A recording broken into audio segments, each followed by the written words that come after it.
general, by the way, even, being a non-native English speaker, you'll be amazed how often a word is said to me, and I'm like, Yeah. don't know what that So, means. so like, I've actually never said this publicly before, but I now see it as my responsibility to keep the drawbridge to accessibility of these conversations down for him. So whenever there's a word that at some point in my life I didn't Yeah. know what it meant, I will go back. I will say, what does that I mean? think that I've noticed Yeah. that in the, more and more in your podcasts, and Yeah. I really appreciate it. And you also show it on the screen Yeah. sometimes. I think that's wonderful. I mean, the origin story of OpenAI is, as the name suggests, it's open source. It's for the public good. It was intended, in Elon Musk's words, to save the world from the dangers of AI.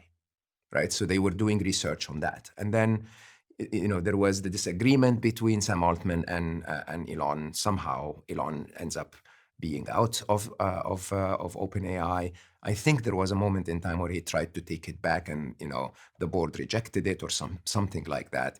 Most of the top safety engineers, the top technical teams in OpenAI left in 2023, 2024, openly saying we're not concerned with safety anymore.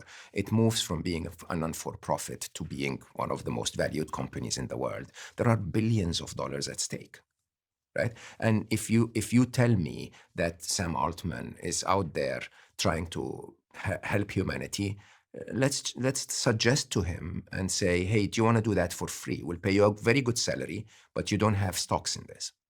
Saving humanity doesn't come at $1 billion valuation, or of course now tens of billions or hundreds of billions.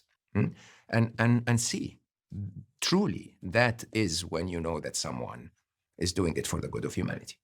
Now, the capitalist system we've built is not built for the good of humanity. It's built for the good of the capitalist. Well, he might say that releasing the model publicly, open sourcing it, is too risky, because then bad actors around the world would have access to that technology. So he might say that closing OpenAI, in terms of not making it publicly viewable, is the right thing to do for safety. We go back to gullible cheerleaders, right? One of the interesting tricks is of lying in our world is everyone will say what helps their agenda. Follow the money. Okay, you follow the money, and you find that at a point in time, Sam Altman himself was saying it's open AI. Okay, my benefit at the time is to give it to the world so that the world looks at it. They know the code, if there are any bugs, and so on. True statement. Also, a true statement is if I put it out there in the world, a criminal might take that model and build something that's against humanity as a result. Also, true statement. Capitalists will choose which one of the truths to say, right? Based on which part of the agenda, which part of their life today they want to serve, right? Someone will say, do you want me to be controversial? Let's not go there. But if we go back to war, I'll give you 400 slogans. 400 slogans that we all hear that change based on the day and the army and the location. They're all slogans. None of them is true. You want to know the truth, you follow the money. Not what the person is saying, but ask yourself, why is the person saying that? What's in it for the person speaking? And what do you think's in it for ChatGPT, Sam Altman? Hundreds of billions of dollars of valuation. And do you think it's that or the power? ego of being the person that invented AGI, the position of power that this gives you, the meetings with all of the heads of states, the admiration that gets run, it is intoxicating. 100%. 100%. Okay, and the real question, this is a question I ask everyone. Did you see? You didn't. Every time I ask you, you say you didn't. Did you see the movie Elysium? No, you'd be surprised how little movie watching I do. You'd be shocked. There are some movies that are very interesting. I use them to create an emotional attachment to a story that you haven't seen yet, because you may have seen it in a movie. Okay, Elysium is a society where the elites are living on the moon. Okay, they don't need peasants to do the work anymore, and everyone else is living down here. Okay, you have to imagine that.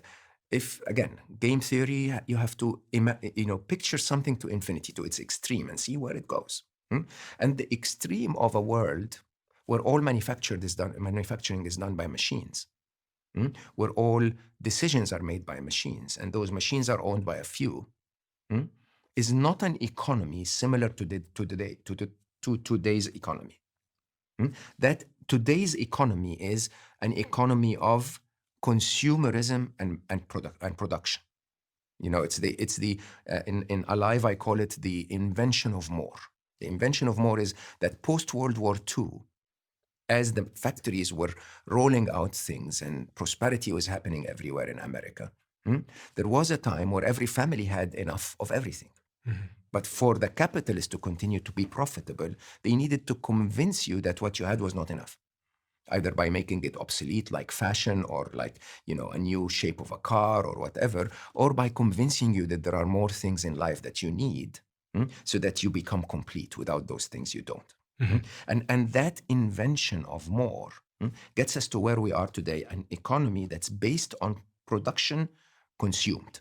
And if you look at the US economy today, 62% of the US economy, GDP, is consumption. It's not production. Okay? Now, this requires that the consumers have enough purchasing power to buy what is produced. And I believe that this will be an economy that will take us, hopefully, in the next 10, 15, 20 years and forever. But that's not guaranteed.